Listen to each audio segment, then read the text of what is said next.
I don't know anything about Warcraft 3. I don't know anything about Warcraft 3 compared to Lynn, right? I'm just going to be real with you guys. I'm already excited about these games because we know Lynn is doing a different strategy. Hello there. Yes, Lynn must have been like me. Must like watching replays. Imagine you're Lynn and you can watch your own replays and they're against Fortitude, right? How many times has Lynn watched that best of 5 that we just went over in the previous video, right? How many times has he been like, oh man, I have to do something, I have to prepare something? Well, it's definitely happened. So let's see what we're going to do this time. Same thing, right? Same build, same situation. We see the late Paladin. We go this early item. We get the Mantle of Intelligence. So we're already off to a better start. Mantle is a nice item. Ooh, but we get a little bit of a different start here. You see 40 is trying to creep this camp instead of this one. So you have to deal with a little bit of the harassment from the Farseer. Okay, harassment from Farseer. We've seen this. No problem. We've seen this. La-da-la-da-da. We see a relatively fast tech. We see the training, the headhunter, damage. Yep. I do love this. We seem to have success when we split the forces. That's what we're doing. Wolves here. Farseer here. Really trying to get the last hits there. But Paladin gets level 2. So does Lynn get to kill. Almost level 2. Just 2 more peasant kills. And we get level 2 for the Farseer. And this wolf's working on it, right? And I can't believe that game. That was like incredible. I'm still kind of thinking about the first match. But we're going to see something interesting here, right? Research complete. Building more head hunters. Blacksmith being trained. Good volley on this one. Yeah, could maybe get some volleys there. I feel like the lack of Arcane Tower is really, it's really annoying here. Okay. Typical harass. We're not going to let him kill a wolf though, right? Resummon wolf? Nope, we do let him kill a wolf. So not so focused on that. Stronghold. So we've just teched to tier 2. What do? We get Naga. Alright. We're fighting. We get Naga. We tech to tier 3 immediately. Notice that. Immediate tech to tier 3. So you get to tier 2. You buy your Tavern Hero. You tech to tier 3.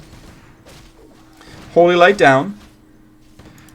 Militia down. That's maybe one more Rifleman we get a kill. We get a level up. Spirit Lodge. So this is what I wanted to show you guys, right? Spirit Lodge. Look at this. New tech. What is this? Spirit Lodge? Yeah, in all 5 games of the last match of Lynn versus Fortitude, we didn't see nary a Spirit Lodge. Not a single Spirit Lodge. And yet here we are in the Lodge of Spirits. So just let's see what Lynn's going to do, right? Now, does 40 know this? No, you're probably just thinking the same strat. I mean, the last time you played this orc, it was like so close. We're killing an unusual amount of militia. Have we noticed that? Little corpses everywhere. Unusual amount of militia. But we love to see this low HP human army. This is what you can do before the Blood Mage comes out. Low HP Paladin's always nice. This entire ball can just hit that hero right there, right? Yep. Yep. I love this. The orb walking with the entire group, you know. Just run, attack, run, attack. Go for the farms. Farms does make them upside down on food. It's actually really insane if you can kill a farm before they're able to make the Blood Mage. So they cannot make the Blood Mage now. Seems pretty good. It seems pretty good when the human can't make the Blood Mage. That's crazy. You lose another unit. Naga down? TP! Oh, so good. Use the potion. So use the TP, but you force the potion by. You now have to build a farm, or you can't build your Blood Mage. Farm is being built. Naga is attacking and creeping while the Farseer is looking for trouble. Meanwhile, the Spirit Lodge is what? Master training witch doctors. Yeah, so guys, that's what I really wanted to see this game. This is a witch doctor game. And witch doctors, you know, they were recently buffed this year-ish, right? Well, last year. You know, they can't just be dispelled. Also, the mana cost of healing wards have been lowered significantly. And look at this. Blade Master 3rd. So no ranged heroes, no Shadow Hunter, but yet an agility hero all the same. Now, I love this. It seems so good on paper because at this timing, you're really desperate for melee units. That's why Lynn's always wanting to fight with just the 2 Taurens. But when you go mirror image blade like this, I feel like it's just more melee units for your significant damage backline here. So let's see how this strategy differs. We now have a witch doctor coming, and that's a master witch doctor. So lots of cool things happening with that. Stasis ward, right? If you manage to land a stasis ward versus rifles, it's pretty good. But man, just check this out. When a master witch doctor is trained, you immediately have enough mana to cast healing ward. So it's actually a really fantastic defense against this push. You just have healing ward. Like, alright, let's fight. Now, are you going to use healing ward in battle? That's the thing that I'm going to note. How do you use healing ward? We're fighting. That mana drain stopped your whole army, it seems. We're just letting the barracks fall. We're letting the barracks fall. Yeah, a little slow there, letting the barracks fall. And we're fighting. Somewhat clunky fight. The Blade Master hasn't chopped yet, but the Blade Master finally chopping. Good. We want the Blade Master chopping. This is good. See, the Blade Master just like represents a significant damage on his own. So look at this nice heal ward usage. It's so classy. I can't express to you how much the orc is winning when Taurens are healing with the heal ward, and they're just back. They're just back in the fight. Like, that's really good. Do you not see the healing ward? Look, he doesn't see the healing ward. Healing ward blade is so good. You get to stack your Blade Master with items. And this is not... I mean, this is not free. Humans like, wait, that's supposed to be my push. Aren't I supposed to be really powerful there? No, Orc hasn't really lost a unit. Or a significant unit. And look how nice that healing ward is. And you don't have to spend any money. You don't have to spend any money. He cancels the barracks, builds a bestiary. We'll just go Raider Tauren?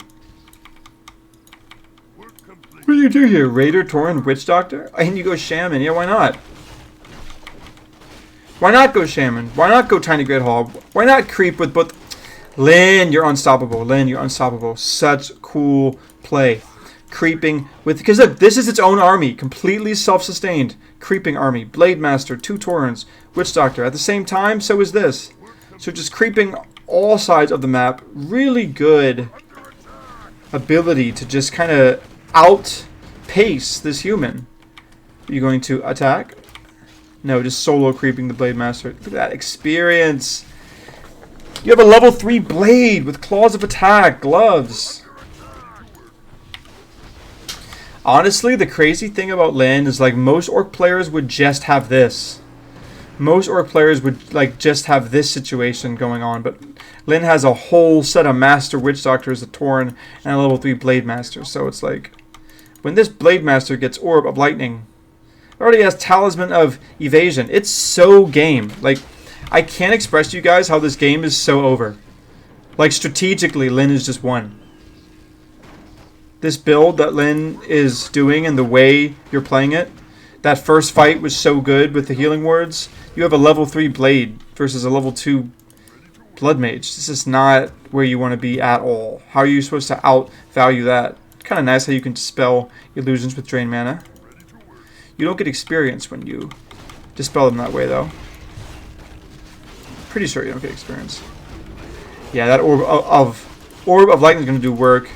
Feels really good to creep with Healing Totem. You don't need to really think about it even. Just kind of sit and forget. Helm of Valor? Come on. That's so cool. So this Blade Master is insane. Helm of Valor, Strength and Agility, Gloves, Claws, Circlet, Talisman Evasion. I mean, this is likely the most stacked blade I've seen as a third hero versus Paladin Rifle. Yikes. What a fun fight. See, this is the games I want to have. I want this army composition versus human. Seems fun. Okay, Lyn, let's put on your vision. Let's see how Lyn approaches this. We have the Spirit Wolves going to harass or scout the expansion. We see the Griffins, but we have a Blade Master with Orb for that, and we know that, right? The Blade Master is facing the Griffins here. We love to see Forked Lightning. See, this is tough. You're just getting hit by a blade. You can't afford that. Blade on the Griffin, nice. Blade getting mana drains. That Healing Ward's is doing a lot of value. Forked Lightning got denied. Forked Lightning on the units here. That Heal Scroll, bro, it does nothing against Healing Ward. Look at this Tauren. Look at all the work you've placed trying to make these Taurens fall. Meanwhile, I'm hearing like Rifleman deaths. I'm seeing a Blade Master that's bloodlusted, doing 114 damage crits. Like, that Holy Light's supposed to mean something. It's not just supposed to get negated immediately by a Blade Master. That Holy Lighted rifle is dead. The Healing Wards are so strategically placed. They're always placed in these, like, areas behind the units. Hard to click. I can't express to you how free this fight is because you have Blade Master. Like, Lyn isn't even worried right now because you have a Blade Master just chopping away, just literally like chopping away. As an Orc player, we all know this. We all know what this feels like.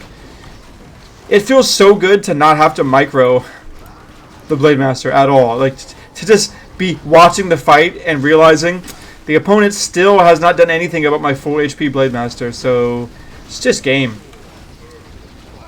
Absolutely ridiculous. Fortitude, you can leave now, by the way. You don't have to stay. There's no reason for you to stay in this game. Let's just be thinking about it. Alright, so like, that looked free, right? That looked free. Let's see how game 2 goes. Let's see how game 2 goes, right?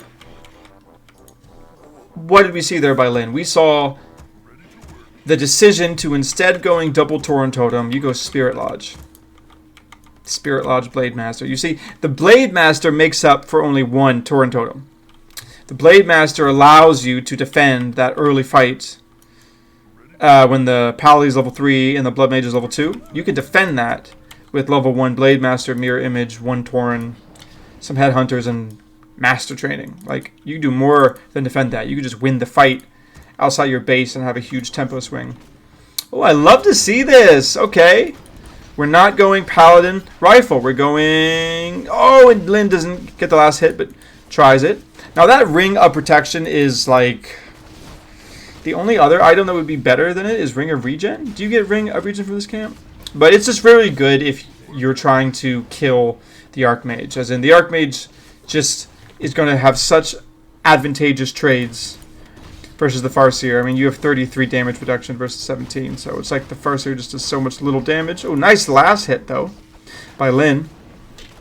This is actually important. Last hits are, like, very important for the Orc, yeah.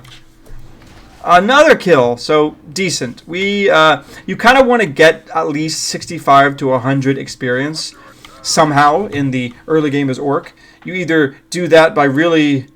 quickly creeping a sea turtle and get the item, or you do that by just killing enough peasants. So this is a different strategy. We're not playing Paladin Rifle anymore. 40 must have felt really bad facing that Blade Master and says, you know what, let's go Archmage, fast expand. So this is a different situation, all right? This isn't just going to be both players jockeying for position. This is going to be the orc desperately trying to get at least a level 3 Farseer, maybe a Tavern Hero, Fire Lord, but you just got to stop this. Town Hall. It's an interesting choice, though, about the second hero, because you're going Archmage this time, and I'm not really sure Naga's the choice versus Archmage inherently. What do you do versus Footmen? You just attack them. Yeah, you just attack the Footmen, right? Sometimes in these scenarios, I end up attacking the Archmage, but then I just end up getting chased by a bunch of Footmen that never die. Nice deny. So it's always a good idea to run away from water elementals. Do you see how that says slow? Yeah, that's important, right? Because all of your units aren't slow. So you can actually just run away from water elementals. It's a really sick part of Orc versus Human when you see the human summon a water elemental and you just walk away. You say, actually, you know what? Nah, you have to find something to do with that water elemental. I'm not going to fight it. Yeah, run away. Arcane Tower set, but the human opponent's tech is really slow. We're going Spirit Lodge Bestiary. So, Lyn, right?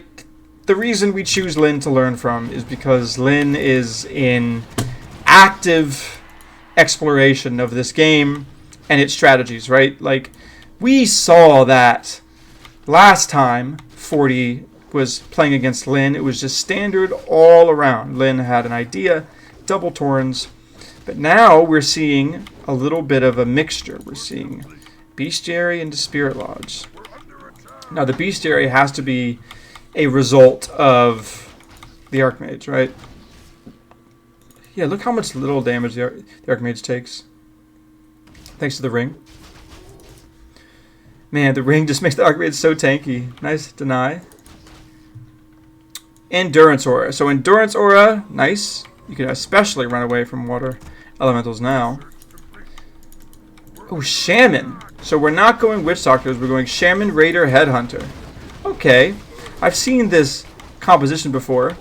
Especially versus Archmage, it's needed. You get Shaman. That's going to be purged. Purged.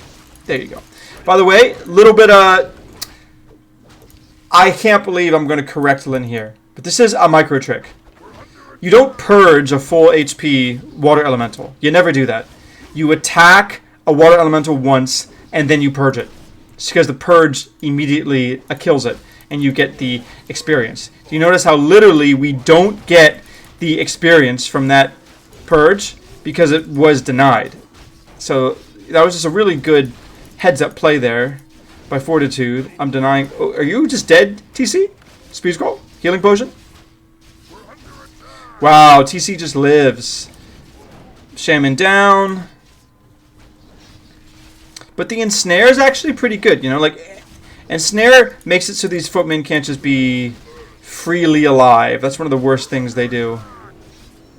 Nice. Level 2 Wolves are going to be astronomically strong. Can we get that kill? No, we get a deny again. Looks like a level 2 Wolf summon anytime now.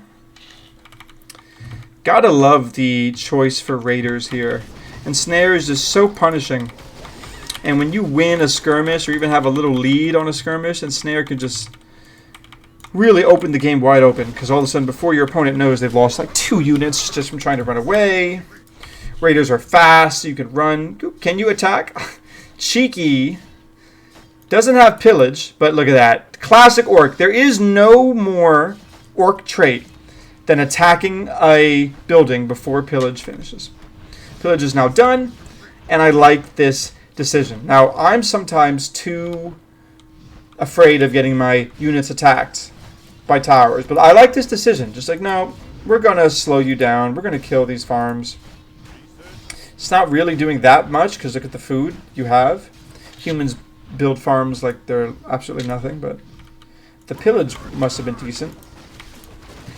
And Raiders aren't the best creeping unit, so nice Ensnare to confirm that Raider lives. Okay, Lyn says the human player is out and around the map. I have to go back to my side of the map. I have too many things to defend. You're defending the expansion against water. Elements of the Shaman. You're going to heal that Raider. And how do we get our army back in the same place, Lynn, right? We have to defend the expansion. So that raider needs to run. Or the raider's dead. Raider's dead. And now we're doing damage on the Archmage because we want to focus fire on that. We need to use the mana. Use the mana on that Shaman. Gets denied. I would have liked to use the mana on that Shaman before it died, but oh well. It had Adept, right? Could have used Lightning Shield. Kills. Nice. Another ensnare. Kill. So it is so important to kill human units because you need to have your powerful AoE spells, level 2, Chain Lightning. And like, I don't know, man. Human footmen are sometimes hard to kill. They're small, they're fast, you know, average speed. But they're just so tough to kill sometimes. They have like armor. I'm really annoyed when a footman just runs in my base, kills things, and then just runs out, right? That's an annoying trait. But we just love this, the way Lynn is out leveling here. I mean, just look at what's happened here. You have a level 3 Tauren Chieftain and level 4 Farseer. And it's like, is this fast expansion worth it? Because Lynn has been consistently forcing the fight. And every time you force the fight, he's been netting. Oh, look. I love it. One of the greatest orc versus human strategies is to fight your base with level 2 shockwave, right? I mean, we've seen. You could be using Lightning Shield on those raiders. That's probably the improvement I'd have here. You can use Lightning Shield and all of a sudden. But see, look, another kill. You just kill that expansion. You just forces the kill. No way. You need to kill it. Attack with units. Insane. Drop a bunch of Lightning Shield? Nah. Look at those. Look at that. Insane. So Lynn killed a bunch. Your expansion's up. This is just textbook, man. Textbook human versus orc. But the part of it that's so cool is this decision. Look at the unit switching. No longer headhunters, just grunts. We see the spirit breakers. Lynn's love of every orc unit is inspiring. You know, it's like he's builds so many different types of units throughout the game. Wand of the Wind, pretty good. We are scouted. And are we defending? Yep. Oh, whoa, whoa, whoa, whoa, whoa, whoa. Fast forwarded that a little too fast. Looks like the Lynn was ensnared and then TP'd back. So we use our TP, we force the human to TP, and we expand again. So, hey, orc macro, love to see it. Big part of this game is going to be about Tauren Chieftain shockwaving, the right situation. Let's see how those shockwaves turn out. Raider Ensnare, Book of the Dead gets got. Now, what's the choice of level 3 spell by the Farseer? Could be a level 3 Chain Lightning game. No, it looks like level 2, yeah. Nice. A lot of damage there. Wand of the Wind interrupts the scroll. Still haven't used our skill point. Ooh, shockwave for the kill. Man, that TC just has so many items. Don't want to use Book of the Dead because the priest will just dispel it, right? Oh, nice. Gets the shockwave kill on the Sork. And the shockwave got him low HP. So, pretty great fight for Lynn. We're going to get to see what the Farseer gets for a level 3 spell. Now that the fight's over, I'm going to say level 3 wolves, right? Seems like a level 3 wolf move, but maybe not. We do have the... Don't have the vision upgrade on towers, so the invisible wolves could be decent. And snare on these? Wow. 2 Spellbreaker is going to go down. Just surgical. I can't believe that we just suicided into the expansion. It seems to be working out. Like, seems to be going well. Gonna buy Invuln? No. Scroll of Town Portal, even better. I mean, Lynn has 2 expansions. Imagine fast teching versus the orc, and it turns out that the orc now has 2 expansions.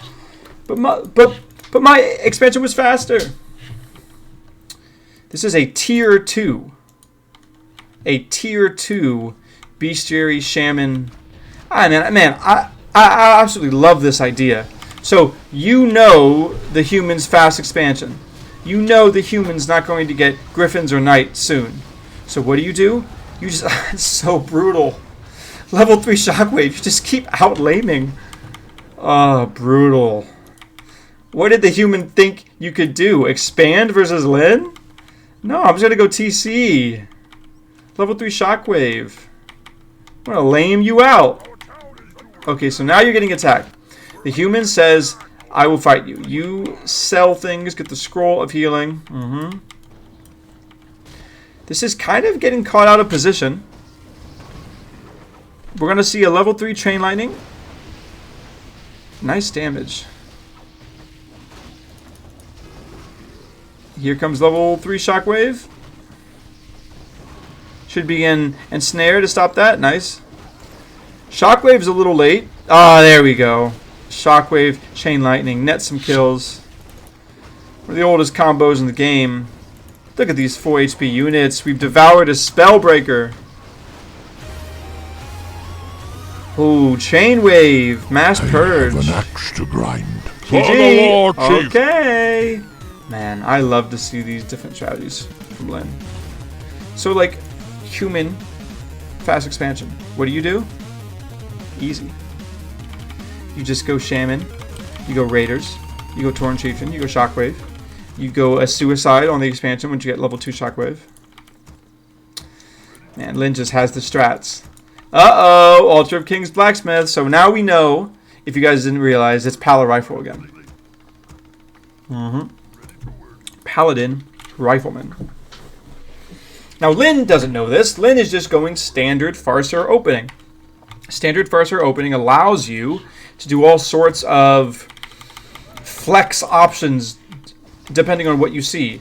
Now, I'll be real. I am not familiar with this map, but I love the choice to kill the medium armor unit with the item. This is something that every Farseer must do. Every Farseer must understand when you can take items quick. Could you even take that item quick? No, you can't do the Rogue Wizard. You get purged. But I just like that move there. You get the ring real quick. And I wonder if he's going to try to get this one too. Nope. Looks like the Paladin's doing that. So the meta on this map is go for the level 4 creep, then go for the level 5 creep. Right?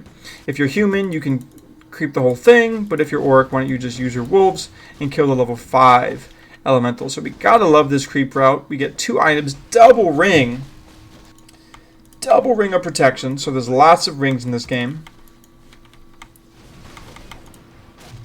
And now that we have the double ring, did we actually... No, so... Wow, we just got level 2 faster than the Paladin. I mean, around the same time.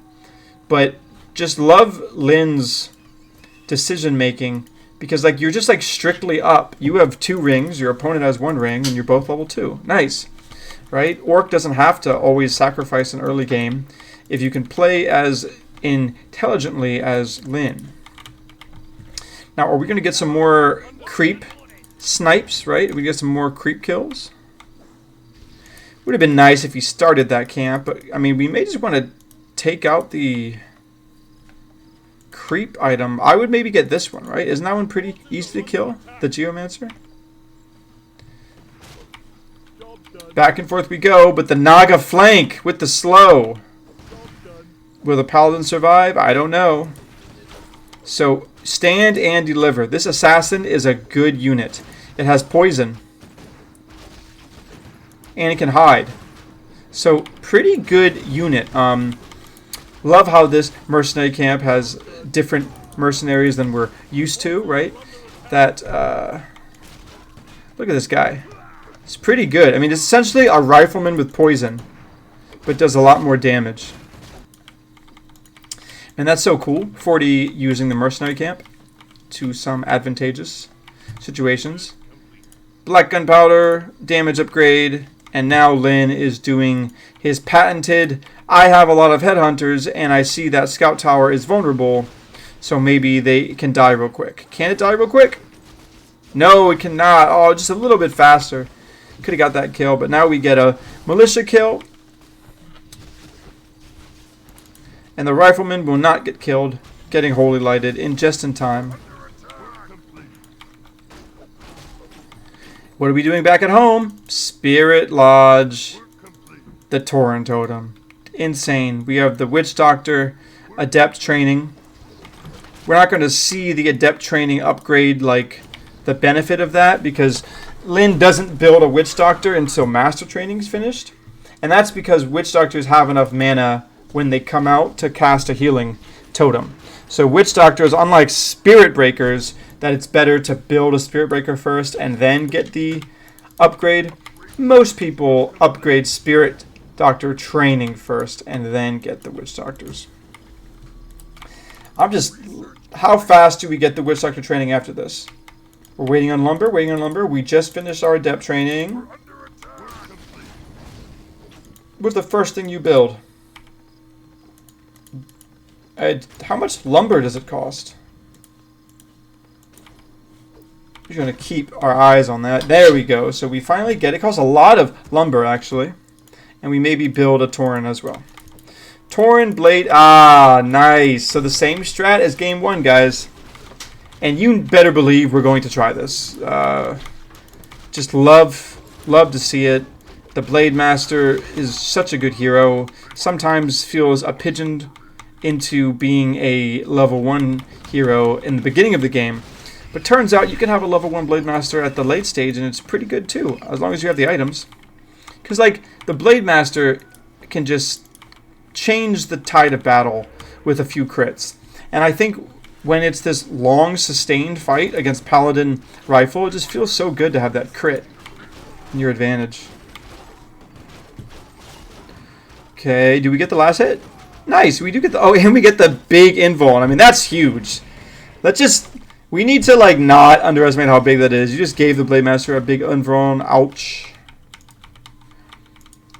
Now we have our first Witch Doctor out. And, guys, I want you to pay close attention to how Lynn uses the healing ward, right? In this time, the healing ward just gives all of his units a top off. Doesn't have to think about it. Now everyone's full health, right? Is he going to build more Witch Doctors? Not sure. At this point, we've gotten a pretty nice setup. And the illusions are nice. I love the priority on Wand of Illusion on the Taurens. Another Tauren Totem comes out. And note, the Witch Doctors do not have mana for heals. And the Blade Master is taking a lot of damage. These illusions. A lot of illusions here. Getting damaged by the real deal, though. This Tauren had to be microed out a little earlier than 200 HP. That's a dead rifle. It's not a dead rifle. It was healed many, many times. Tauren's getting in, the pulverize. Lynn just seems to be really pushing this, as in kind of methodically going in and out. Should salve that. It'd be nice to salve that, by the way, with the greater invuln. Always a good move. Looks like we missed the salve opportunity, but it is a long invuln, so maybe we're not thinking about it. Wow, this assassin's still alive. Now here it comes. This is where this healing totem is so important. This is so important that this is being healed right now. Because normally it's only the human that has this advantage, right? Maybe the human thinks, oh, the orc has to spend all this money on salves and healing. This is great for me. Not really. They've already invested in healing wards. So that investment's working out strong. And you know what else investment's working out strong? The Blade Master. Blade Master is one of those heroes where, like, every time you don't kill him in a fight and he lives to see another day, he just gets stronger. Gets more items. Pulverized damage, insane. Someone does go for the doctor. Oh, and okay, this is what I wanted to talk about. So, does Fortitude see this healing? No, does not. And yet, that healing ward is healing out of combat. So I just want you to see how important that is. The out of combat healing plus the healing salve, right? Just absolutely insane. And the whole time, now this Tauren's just going to run back. Another healing totem. Meanwhile, we have units dying, and this Tauren's back to full HP. No way. Look at this. And it's important because it's out of combat. Look how important it is to use healing words at night out of combat. The opponent had no opportunity to destroy it or attack it or counteract all that healing. And now look, how are you supposed to outvalue heal word? All of his units are free and they're healed, all for free. And you have a Blade Master that's just chopping you down. By the way, look at this assassin, still going. Doing so much damage to this blade, actually. It's like a Dryad, but not. Oh, destroyed! Whoa, you were pulverized. Out of range, out of vision. I mean, this just feels great. You know how I was saying, when you're an Orc player, you just kind of have a feeling when you know that Blade Master is going to take over the game? That's what this feels like. A Blade Master's got good items. The ranged heroes are freely auto-attacking. It's healing in the back. I mean, can I just emphasize that? There's just healing for free. Just great, great witch doctors. Wow. Hey, I loved it. I loved it. That was just such a great way to learn from Lynn a bit, right? I mean, we saw the human games that were Paladin Rifle. If you saw the first video against Fortitude, it was, real slog. But 3-0 Fortitude, all off the back of new strategies. Love to see it. Guys, if you've enjoyed this video, well, just know I enjoyed making it, right? Please subscribe. Please visit the channel. And you know what? I want to give a shout out to everyone who comments, everyone who plays Warcraft 3 as well. I actually have been copying some of these strategies in my own games, and let's just say my last 2 games of Warcraft 3, let's just say I won. And I've been on a losing streak, so not bad. Lynn, you're helping me. See you guys later.